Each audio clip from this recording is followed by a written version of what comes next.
Future destination YouTube চ্যানেলের পক্ষ থেকে সকলকে জানাই অসংখ্য ধন্যবাদ।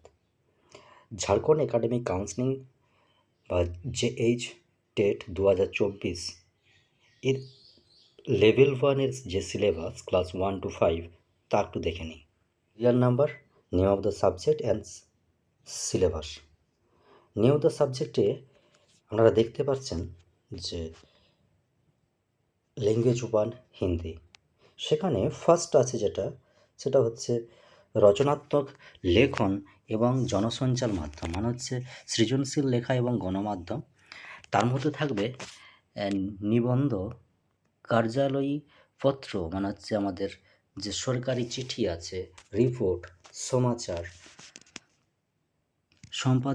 সম্পাদকীয়, জনসঞ্চার মাধ্যমকে বিবিধ রূপ, গণমাধ্যমের বিভিন্ন রূপ, অপঠিত গদ্যাংশ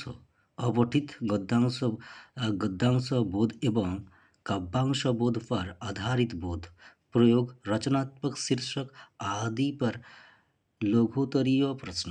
মানে হচ্ছে অপঠিত যে অনুচ্ছেদ আছে এবং তার সঙ্গে কবিতা বোঝার ভিত্তি করে বোঝা, পরীক্ষা, রচনা, অনুবাদ এবং শিরোনাম ইত্যাদির উপর ছোট স্তরের প্রশ্ন। এটা হচ্ছে সম্পূর্ণ বোধ পরীক্ষণের জায়গা। ল্যাঙ্গুয়েজ 1-এ আপনাদের হিন্দিতে 15, ইংলিশ 15, ঠিক আছে। সেখানে হয়তো এই 15-র মধ্যে আপনাদের হয়তো থাকতে পারে যে 4 + 4 মানে 8 নম্বর। 8 নাম্বার আমি ধরলাম বোধ পরীক্ষণ থেকে তা আসলো। পরবর্তী অংশটা দেখি আমরা, তাহলে বুঝতে পারবো। সেকেন্ড যে অংশটা আছে সেটা হচ্ছে ফিচার্স লেখন, ফিচার্স লেখন, জীবন सद्भाव से जुड़ी घटनाओं এবং স্থিতিयों पर ফিচার লেখা। মানে হচ্ছে এটা আমরা জীবনের প্রসঙ্গের সাথে সম্পর্কিত ঘটনা এবং পরিস্থিতির উপর ফিচার লেখন, যেটাকে আমরা বলি ফিচার রাইটিং, ঠিক আছে।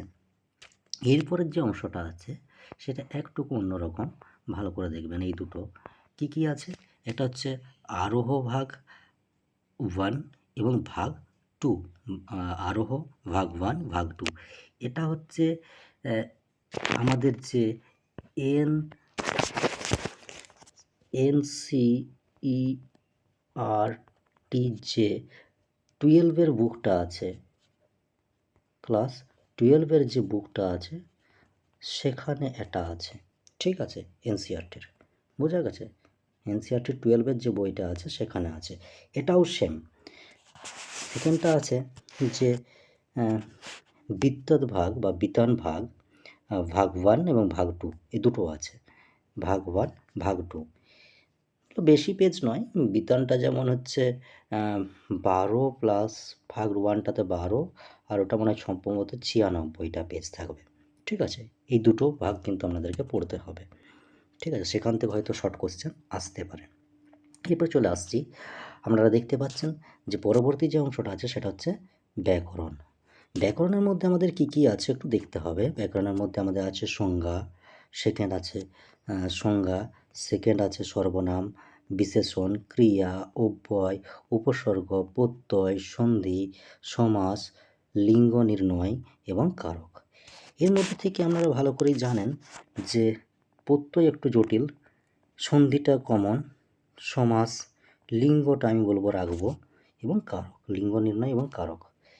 এই 4টা পার্ট একটুকু দেখবেন, কারণ এই 4টা পার্ট এবং সংজ্ঞাটাও দেখা উচিত। তার কারণ সংজ্ঞাতে কি সংজ্ঞা আসবে সেটা কিন্তু মনে হয় যে আমরা কেউই বলতে পারি না কোথা থেকে কী কোশ্চেন আসবে। এই যে 5টা অংশ আছে, এই 5টা অংশ ভালো করে দেখা উচিত। তার মধ্যে থেকে যেমন কারকটার ক্ষেত্রে কি বলবো, আমরা কারকে কি করি, কারকে শুধুমাত্র কারকটাই দেখি না, কারকের সঙ্গে বিভক্তি দেখবেন। কি দেখবেন? বিভক্তি কিভাবে দেখবেন?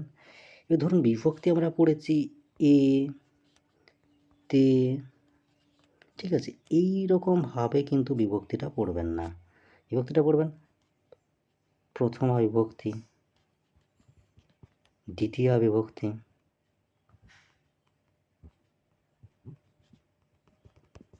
তৃতীয়া বিভক্তি, চতুর্থ বিভক্তি।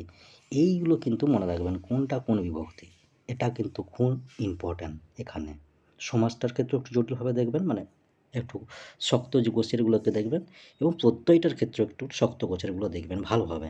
লিঙ্গটা একটু দেখবেন, তার কারণ লিঙ্গটার ক্ষেত্রে আমি কেন বললাম, লিঙ্গটা হচ্ছে আমাদের সমস্যা হচ্ছে কি, আমরা সাধারণত বাংলাতে আমরা 3টে দেখেছিলাম, 1, 2, 3টে। একটা দেখেছিলাম যে পুংলিঙ্গ, স্ত্রীলিঙ্গ এবং হচ্ছে ক্লীবলিঙ্গ, ঠিক। কিন্তু হিন্দির ক্ষেত্রে একটা সমস্যা হচ্ছে কি, হিন্দির ক্ষেত্রে আমাদের মাত্র 2টো আছে, একটা হচ্ছে পুংলিঙ্গ আর একটা হচ্ছে স্ত্রীলিঙ্গ হিন্দির ক্ষেত্রে, হিন্দি ব্যাকরণের ক্ষেত্রে। সেই কারণের জন্য আমাদের এটা সমস্যা হয়, বোঝা গেছে? সেকেন্ড যে অংশটা আছে সেখানে আপনারা দেখতে পাচ্ছেন যে ল্যাঙ্গুয়েজ 1, ল্যাঙ্গুয়েজ 1 কী আছে, ল্যাঙ্গুয়েজ 1 ইংলিশ কী আছে, আনসিন প্যাসেজ কম্প্রিহেনশন 150-এর মধ্যে। আমি বললাম না, হয়তো একটা কি দুটো এখানে কিন্তু বলা নেই, এখানে বলা নেই যে একটা না দুটো, আমার মন বলছে দুটোই হবে। কোটা হবে দুটো, দুটো হবে, দুটো হবে। এই দুটোতে ধরে রাখুন 4 + 4 মানে 8 নম্বর আসবে, ঠিক। এরপরে আসছি এর মধ্যে থেকে কি কি আছে, আরও এক্সট্রা কি কি আছে সেটা জানার জন্য। যেমন গ্রামারের মধ্যে থেকে আছে tense, voice, narration, idioms and phrase and synonym antonym. এটাকে বাদ দিয়ে দেন। এটা কতটা কেউ বলতে পারবে না যে আমি 1000টা সিনোনিম অ্যান্টোনিম মনে রেখে পরে আমি পরীক্ষায় দেবো এবং পরীক্ষাতে আমার ওগুলো কমন আসবে। আমাদেরকে মেনলি এই জায়গাগুলোতে যেতে হবে, যেটা হচ্ছে টেন্স, ভয়েস, ন্যারেশন এবং ইডিয়াম বা ফ্রেজ। এই 4টা পার্টকে আমাদের কিন্তু খুব ভালোভাবে করতে হবে। আমি সিনোনিম অ্যান্টোনিমটা বাদ রাখছি, তার কারণ এটা 90% স্টুডেন্ট এটা কিন্তু কমন পায় না। সেক্ষেত্রে আমি একটা আগ বাড়িয়ে বলবো যে হ্যাঁ এটা পাবেনই, এরকমটা ঠিক নয়, ঠিক আছে? সেই কারণের জন্য এটাকে বাদ রাখলাম। তার মানে এই 4টা পার্টকে অন্তত ঠিকঠাক দেখবেন, এবং আমিও যথারীতি এই 4টা পার্টের ছোটো ছোটো ভিডিও দেওয়ার চেষ্টা করব, যাতে করে আপনাদের পরীক্ষার উপকার হয়। 4-এ আছে ম্যাথমেটিক্স। এর ম্যাথমেটিক্সের মধ্যে কী কী আছে সেটা একটু আমাদেরকে জানতে হবে। এটা হচ্ছে ডিফারেন্সিয়াল ক্যালকুলেশন আছে, ইন্টিগ্রাল ক্যালকুলেশন আছে, কোঅর্ডিনেট আছে, অ্যান্ড ট্রাইগোমেট্রি আছে, অ্যালজেব্রা আছে, অ্যান্ড প্রবাবিলিটি আছে। এই ছোটা যে পার্ট আছে, ছোটা অংশ, এই ছোটা অংশ একটু দেখে নেওয়া, ঠিক আছে? এখান থেকে আমি বলবো কোশ্চেনের যে আপনারা কোন কোন জায়গাগুলো লক্ষ্য করবেন, মানে কোন জায়গার থেকে আপনারা এই ছোটা পার্টটা লক্ষ্য করবেন, সেটা হচ্ছে আমি বলবো ঝাড়খণ্ড এসএসসি, সিজিএল, এই জাতীয় কোশ্চেনগুলোকে কিন্তু লক্ষ্য করবেন। মানে ঝাড়খণ্ডের যত যা পরীক্ষা হয়েছে প্রিভিয়াস এক্সামের, সেখানের কিন্তু কোশ্চেনগুলো মাস্ট দেখবেন। তাহলে কিন্তু আমার মনে হয় যে কোশ্চেন কমন পাওয়াটা অনেক কাছাকাছি, কারণ ডাটা একই না রাখতেই পারে, ডাটা অন্য হতে পারে। এইগুলো দেখাটা আমি চেষ্টা করবেন।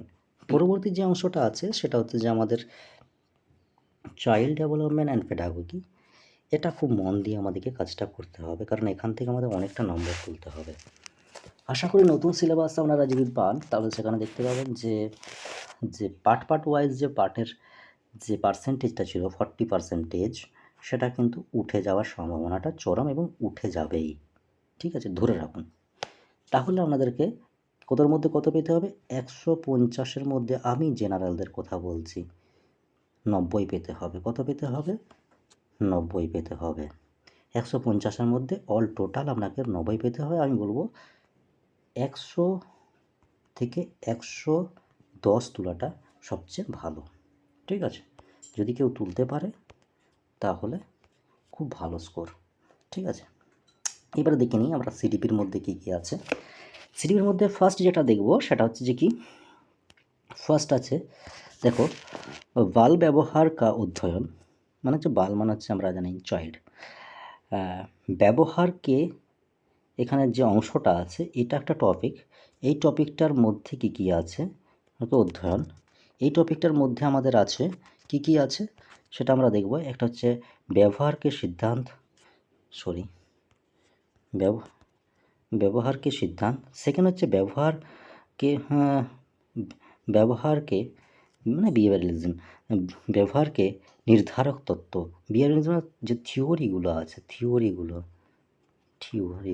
ঠিক আছে, এগুলো আমাদের দেখতে হবে। ব্যবহার, বালককে ব্যবহারকে অধ্যয়ন কি বিধিয়া কী কী আছে, একটা হচ্ছে অবলোকন, একটা হচ্ছে সাক্ষাৎকার, জীবন ইতিহাস বিধি, মানে তত্ত্বগুলো মেনলি দেখবেন, মানে থিওরিগুলো ঠিক আছে, বোঝা গেছে। এখানে থিওরিগুলো বেশ, এবং যে প্রিন্সিপাল বা সিদ্ধান্ত যেগুলো আছে সেগুলোকে একটু দেখবেন ঠিক। পরবর্তী অংশটা আমরা দেখি। পরবর্তী যে পার্টটা আছে সেই পার্টটা হচ্ছে, আমরা এটা প্রত্যেকেই জানি, এই পার্টটা আমরা প্রত্যেকেই পড়েছি ঠিক আছে। আমরা বিএড বা ডিএলএডের ক্ষেত্রে পড়েছি, ডিএলএড যারা করেছি তারা আমরা পরীক্ষা দিচ্ছি এখানে পেপার লেভেল 1, পেপার 1 বা লেভেল 1 যাই বলুন আপনারা। সেন্ট্রাল টেটের কোথায় হচ্ছে পেপার 1, আর ঝাড়খণ্ড টেটের কোথায় হচ্ছে লেভেল 1। এই অংশটাতে বালক বৃদ্ধি এবং বিকাশ, বা যদি বিএড করেন তাহলে বিএডের ফার্স্ট সেমের ফার্স্ট ইউনিটটাই হচ্ছে গ্রোথ অ্যান্ড ডেভেলপমেন্ট, বৃদ্ধি এবং বিকাশ কা অবধারণা ঠিক আছে। বিকাশ, বৃদ্ধি এবং বিকাশ কি অবধারণা, এটা হচ্ছে জাস্ট কনসেপ্ট। বিকাশ কি মুখ্য অবস্থা, ডেভেলপমেন্টের স্টেজগুলো বা তার সঙ্গে যা ক্যারেক্টারিস্টিক্স আছে সেগুলোকে একটু দেখা। বিকাশ কি অবস্থায়, বিকাশ কি অবস্থা মানে হচ্ছে যে স্টেজগুলো, বাল্যাবস্থা সে কিশোরাবস্থা তথা এর মধ্য থেকে আমাদেরকে কী কী পড়তে হবে সেগুলো হচ্ছে, একটা হচ্ছে কী কী পড়তে হবে সেগুলো হচ্ছে কী কী, এই বাল্যাবস্থা থেকে এবার কিশোরাবস্থা পর্যন্ত পড়তে হবে ঠিক আছে। আমি বলবো ইনফ্যান্সি থেকেই একদম পুরোটাই পড়ার দরকার ঠিক আছে। শারীরিক, বৌদ্ধিক, সাংঘিক, আর হচ্ছে ভাষা বিকাশ, ব্যক্তিত্ব বিকাশ এবং সমযোজনা। ব্যক্তিত্ব বিকাশ মানে পার্সোনালিটি ডেভেলপমেন্টের কথা বলা হচ্ছে। ব্যক্তিত্বকে বিকাশে বংশানুক্রম, তারপর হচ্ছে জৈবিক কারণ এবং বাতাবরণ কা মহত্ব, মানে হচ্ছে পার্সোনালিটির যে ডেভেলপমেন্ট হয় তার সঙ্গে হেরিডিটি বা কোনো কিছু জৈবিক কারণ, ফিজিক্যাল বা যেটাকে বলতে পারেন, এবং তার সঙ্গে হচ্ছে এনভায়রনমেন্টাল যে ইম্পর্টেন্সটা, এই তিনটে ইম্পর্টেন্স কী কী।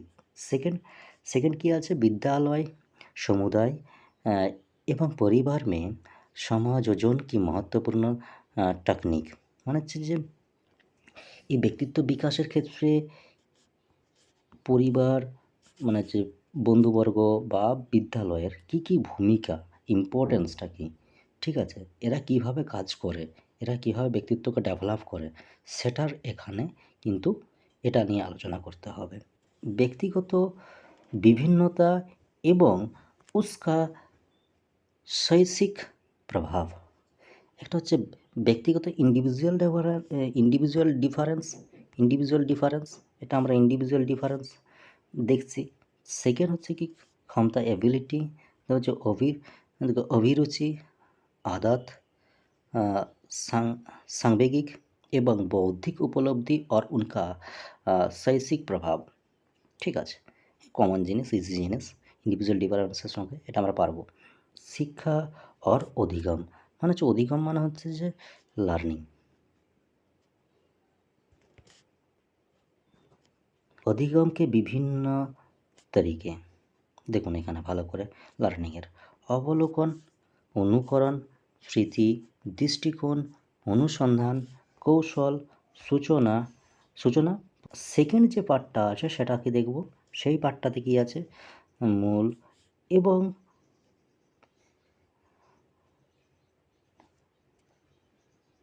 प्रंत सिद्धांत, प्रभाव का सिद्धांत, अंतर्दृष्टि का सिद्धांत, মানে লার্নিংয়ের যে আমাদের অন্তর্দৃষ্টিমূলক প্রভাব, এই যে থিওরিগুলো আছে সেগুলো কিন্তু আমাদেরকে একটু দেখতে হবে সবচেয়ে ইম্পর্ট্যান্ট জায়গায়। কেন বলছি, এটা আমাদের আগে ছিল ইভিএস, সেটার থেকে চেঞ্জ হয়ে গেছে জেনারেল স্টাডিজ। এবার এই জেনারেল স্টাডিজের মধ্যে থেকে কী কী আসবে এখানে আমরা ভালো করে একটু দেখে নিই কী কী এরা চাইছে ঝাড়খণ্ড হচ্ছে কী হচ্ছে, সামান্য অধ্যয়ন সে সম্বন্ধিত প্রশ্ন। এবারে সামান্য অধ্যয়ন বলতে কী বোঝাচ্ছে, এটা কিন্তু ইন ডিটেলস কী, আমি বলবো যে ইভিএসের যতগুলো পার্ট আছে ক্লাস 5 to 10 বা 12, 12 বা 10-এ যে পরে ইভিএসের পার্ট বলতে গেলে সেটা অনেকটা জিওগ্রাফির সঙ্গে অ্যাড হয়ে যাবে, তো সেটাও দেখতে হবে। ঠিক আছে, তার সঙ্গে আমি বলবো এর সঙ্গে যুক্ত করে রাখা ঝাড়খণ্ডের যে সকল ইভিএস সংক্রান্ত ধরুন যে কোনো বিষয়গুলো আছে, যেমন পরিবেশ সংক্রান্ত কোনো নীতি অ্যাপ্লাই করেছে, কোনো যোজনা নিয়েছে ওরা, বা ভারতের কোন যোজনা নিয়েছে, বা বিশ্বের কী যোজনা এসছে, নতুন নতুন কী সম্মেলন আমরা জানি প্রত্যেকে, এগুলো প্রত্যেকটাই কিন্তু আমাদেরকে দেখতে হবে। কী কী আইন, বন আইন, ফন আইন থেকে শুরু করে ইভিএসের যত যা পার্ট আছে সব দেখব। তার সঙ্গে আমাদেরকে কিছু ঝাড়খণ্ডের পার্ট দেখে রাখা। ঝাড়খণ্ডের কী কী পার্টগুলো দেখবো, যেমন ন্যাচারাল ভেজিটেশন, যেমন দেখব পপুলেশন দেখব, কারণ ইভিএসের সঙ্গে পপুলেশনটা কী সম্পর্ক, অবশ্যই সম্পর্ক আছে পরিবেশ সঙ্গে। ঠিক আছে, তার সঙ্গে আমি রিসোর্সটা দেখে নেব, রিভারটা দেখে নেব, এই যে ছোটো ছোটো পার্টগুলো আছে, ফিজিক্যাল ডিভিশনগুলো দেখব। ঠিক আছে, এই পার্টগুলোকেও কিন্তু আমাদেরকে দেখতে হবে। বোঝা গেছে? এবার মোটামুটি এটা একটা অনেক বড় ব্যাপার, কারণ এটাতে কী বলা আছে কিছু বলা নেই। 5 থেকে প্রথমত আমাদের লক্ষ্য থাকবে 5 থেকে একদম 12 পর্যন্ত ইভিএসের যা যা আছে আমাদের কাছে, যেমন 19 সালের যে বইটা আছে সেটাতে আমরা যদি সেটা যদি ফলো করি, সেটা পুরো ফুললি কমপ্লিট করবেন, সব কিছু আছে ওর মধ্যে। তার সঙ্গে পারলে জ্যাকের সিলেবাসের, কাদের, জ্যাক মানে হচ্ছে ঝাড়খণ্ড একাডেমিক কাউন্সিলিংয়ের যে সিলেবাস, সেখানে কিন্তু ইভিএসের পার্টটাকে একটু দেখবেন। আপনারা প্রত্যেকে ইউটিউব ফলো করছেন, বিভিন্ন পরীক্ষা দিচ্ছেন অনেকে, সেখান থেকেও বুঝতে পারছেন যে কীরকম ধরনের কোশ্চেন আমাদের জেনারেল স্টাডিজে আসে। ঠিক, চলুন পরবর্তী পোর্শনটা দেখে নিই একটুকু।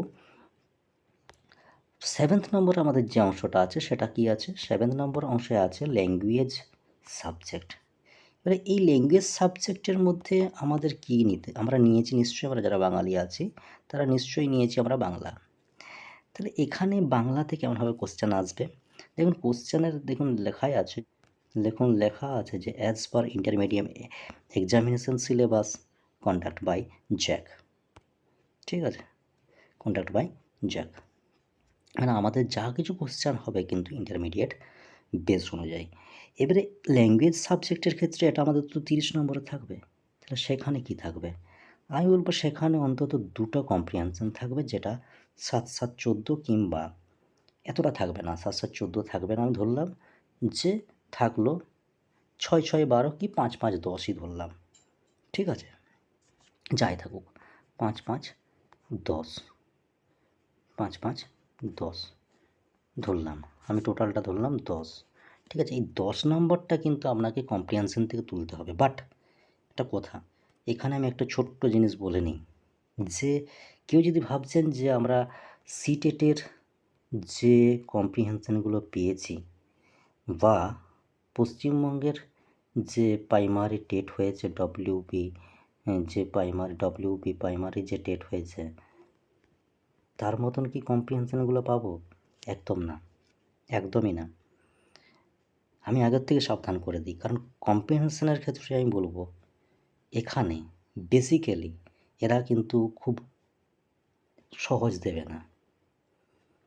আমার মন বলছে এরা সাধু ভাষায় যে সকল আমার মন বলছে যেটা সাধু ভাষায় যে সকল এদের আছে সেগুলোকেই দেবে। ঠিক আছে, কেন দেবে? যাতে করে পরীক্ষার্থী ভুল করা বেশি, ধৈর্য হারিয়ে ফেলে। কারণ 30টা নম্বর এখান থেকে ম্যাক্সিমাম স্টুডেন্ট যদি সব সহজ কোশ্চেন করে দেওয়া হয় যদি আমাদের কম্প্রিহেনশনটা, তাহলে খুব কম করে হলেও বাচ্চাটি তুলে ফেলবে প্রায় 26 থেকে 27 নম্বর। ঠিক আছে, কোশ্চেন 80% টাফ হবে, আগের থেকে সাবধান। 80% টাফ হবে কোশ্চেন। কেউ যদি বলে যে না হবে না, পরীক্ষার হলে যদি দেখেন যে আপনাদের 80%-এর জায়গায় 50% টাফ হয়ে গেছেন, তার মানে জানাবেন যে একটা কি বলবো, ইজি কোশ্চেন সবাইকে পাস করানোর মোটিভ। ঠিক আছে, কতজনকে চাকরি দেবে ভগবান জানে। ঠিক আছে, 26,000 ভ্যাকেন্সি আছে। যদি জানেন যে 80% টাফ হচ্ছে কোশ্চেন, জানাবেন যে পরীক্ষার্থী মানে পাসের হারটা কমবে, অটোমেটিক চাকরি পাওয়ার সুবিধা হবে। খুব জোর 50,000 পাস করবে, যেটা আমাদের ক্ষেত্রে হয়েছিল, 2016 ক্ষেত্রে হয়েছিল। 13তেও সেম কাছাকাছি প্রায়। ঠিক আছে, আমাদের 52,000 সামথিং পাস করেছিল। সেমনি হলে জানবেন যে পরীক্ষার মানটা অনেক বেশি স্ট্যান্ডার্ড থাকবে। এখন মনে হবে যে 2016 কোশ্চেনটি খুবই ইজি ছিল এখনকার যারা স্টুডেন্ট, বাট সেই টাইমে 2016-তে আপনারা একটু ভাবুন, সেই টাইমে কোনো মানে ইন্টারনেটে কোনো ক্লাস হতো কি না, এরকম অনলাইন ব্যবস্থা ছিল কি না, বা বইয়ের এত সুন্দর কোয়ালিটি ছিল কি না, আশা করি ছিল না।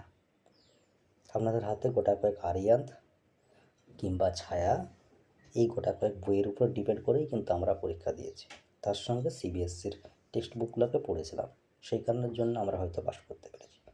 ঠিক আছে, আপনাদের হাতে অনেক সুবিধা আছে, অনেক ইউটিউবার আছে, অনেক ইউটিউবারের সাহায্য পাবেন। আপনারা আশা করি প্রত্যেকের কাছে যথারীতি সাহায্য পেয়ে আপনারা পাস করবেন, সেই আশা রেখে আজকের ভিডিওটা শেষ করব। তার আগে একটা ছোট্ট কথা, ভিডিওটা ভালো লাগলে প্রত্যেকে শেয়ার করবেন,